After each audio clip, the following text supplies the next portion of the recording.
ایک قوم جس پر اللہ کی رحمت کا سایہ تھا، جنہیں اللہ نے بھوک سے بچایا، خوف سے بچایا، دشمن سے بچایا اور مشکل میں اپنی مدد کا احساس دلایا۔ پھر اللہ نے انہیں صرف ایک امتحان دیا۔ امتحان چھوٹا تھا لیکن صبر سے بھرا ہوا۔ پھر وہ قوم کہنے لگی، ہم اللہ کے حکم کو نہیں توڑیں گے، بس گھما پھرا کر اپنا فائدہ نکال لیں گے، اور یہیں سے رحمت کا راستہ بند ہوا۔ پھر ایک رات اللہ کا فیصلہ اترا، نہ طوفان آیا، نہ بجلی گری، نہ زمین پھٹی، اور جب صبح ہوئی تو وہ قوم انسان نہیں رہی جو کل تک اللہ کے سب سے قریب تھے۔ آج وہ قوم بندر بن چکی تھی۔ یہ واقعہ ہے اصحاب السبت کا، اور یہ صرف تاریخ نہیں، آج کا آئینہ ہے۔ حضرت موسیٰ علیہ السلام کے بعد بنی اسرائیل کا ایک قوم کنارے ایلا میں رہتی تھی۔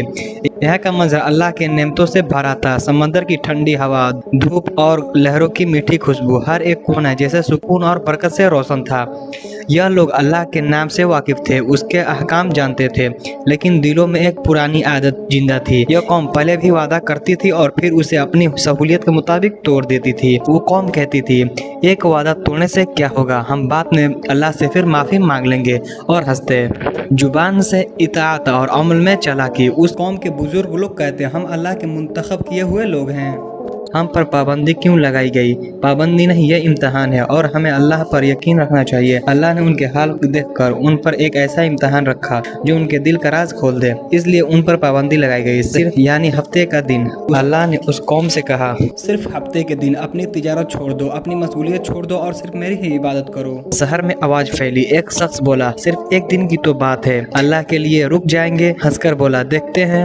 دوسرے شخص بولے، جب مچھلیوں سے سمندر بھر جائے تب بھی؟ اور پھر امتحان نے اپنے شکل دکھائے۔ جس دن شکار منع تھا اسی دن سمندر مچھلیاں سے ابل گیا، تازی موٹی مچھلیاں جیسے خود آ کر کنارے کہہ رہی ہو، ہمارا شکار کرو، ایسا پہلے کبھی نہیں ہوا تھا۔ یہ اللہ کا امتحان ہے۔ اندھیرا شہر پر چھا گیا ہے، گھروں کے اندر لوگ پریشان تھے، ایک چھوٹی سی خطا بھی لمبے جھگڑے میں بدل جاتی تھی۔ مچھلیاں کے شکار نہ ہونے کی وجہ سے گھر میں روز جھگڑے ہو رہے ہیں۔ تبھی ایک خاموشی میں شیطان نے ان کو دلوں پر حملہ کیا۔ ایک راستہ روکتا ہے، چالاکی دکھاؤ اور اللہ کے حکم کو گھما پھرا کر اپنا فائدہ نکالو۔ آپس میں ایک دوسرے کی طرف دیکھتے اور ان کے چہروں پر ایک ایسی مسکراہٹ ابھر جاتی جو انہیں ایک بڑے انجام کی طرف کھینچنے لگی تھی۔ ایک آدمی نے بولا، ہمیں کچھ ایسا کرنا ہوگا کہ ہفتے کے دن مچھلیاں کسی جال میں پھنس جائے اور ہمیں کچھ کرنا بھی نہ پڑے۔ دوسرا شخص فوراً بولا، بس نالیاں کھود دیں گے، ہم مچھلیاں خود جال میں پھنس جائیں گے اور پھر اتوار کو نکال لیں گے، اللہ بھی خوش ہو جائے گا اور ہم بھی۔ اور پھر وہ لوگ سمندر کے کنارے گئے، نالے کھودنا شروع کیے، جال بچھایا اور اپنی چالاکی سے راستہ نکال لیا۔ بزرگوں نے انہیں کہا، اللہ سب دیکھ رہا ہے، یہ وقت ہماری نیت کا ہے۔ نوجوانوں نے ہنس کر جواب دیا،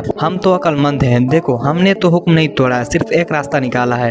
لیکن انہیں یاد نہیں تھا کہ چالاکی اور گناہ کا امتحان اللہ کے سامنے کبھی چھپا نہیں رہتا۔ گنہگار لوگ مچھلیوں کو بوجھ اٹھا کر گھوم رہے تھے، ان کی چالاکی بھری مسکراہٹ اس کے چہروں پر دکھ رہی تھی۔ ایک بزرگ نے زور سے چیخ کر کہا، رکو، یہ سب گناہ ہے، اللہ کے حکم کو توڑنا تمہارے بربادی کا وجہ بنے گا۔ انہوں نے ہنس کے جواب دیا، عقل سے کام لے رہے ہیں، ہفتے کے دن تو ہم نے شکار کیا ہی نہیں۔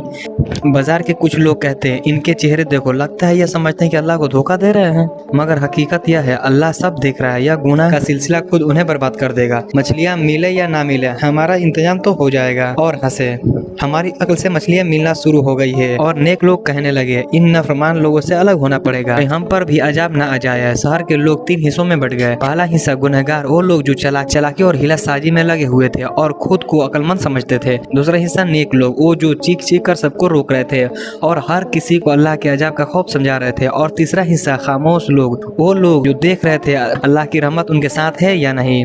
گنہگار لوگوں کو دیوار پر چڑھ کر وہ لوگ دعوت اڑا رہے تھے، مچھلیاں کھا رہے تھے اور ہنس رہے تھے، ہم دعوت اڑا رہے ہیں جبکہ دوسرے بھوکے مر رہے ہیں۔ نیک لوگ کہنے لگے کہ نہ، ہمیں اتنے مگن ہیں، یہ نافرمانی نہیں بلکہ ہمارا نتیجہ ہے، اللہ ہم پر مہربان ہے۔ اور یہی وہ رات جب تنبیہ کا سلسلہ ختم ہوا اور بربادی کا وقت قریب آیا۔ شہر کی گلیاں خاموش، صرف سمندر کی لہریں اور ہوا شور۔ گنہگار لوگ پیٹ بھر کر سوئے، خاموشی میں ایک آواز جیسے فضا سے گزر رہی ہو، ذلیل رسوا بندر بن جاؤ۔ پہلے ہلکا سا سایہ آیا، پھر ان کے چہرے بگڑنے لگے، انگلیاں لمبی اور پنجی جیسے ہو گئی، ہاتھوں اور پیروں پر بال ابھرنے لگے، کہ آواز تیز ہو گئی۔ ایک آدمی بولتا، یہ کیا ہو رہا ہے، ہم انسان نہیں رہے۔ لوگ چیخنا شروع کر دیتے، ایک دوسرے کو پکارتے، مگر انہیں سننے والا کوئی نہیں تھا۔ اور جب صبح ہوئی تو شہر میں خاموشی تھی۔ نیک لوگوں نے جب دیکھا نیچے انسان نہیں، صرف بندر تھے۔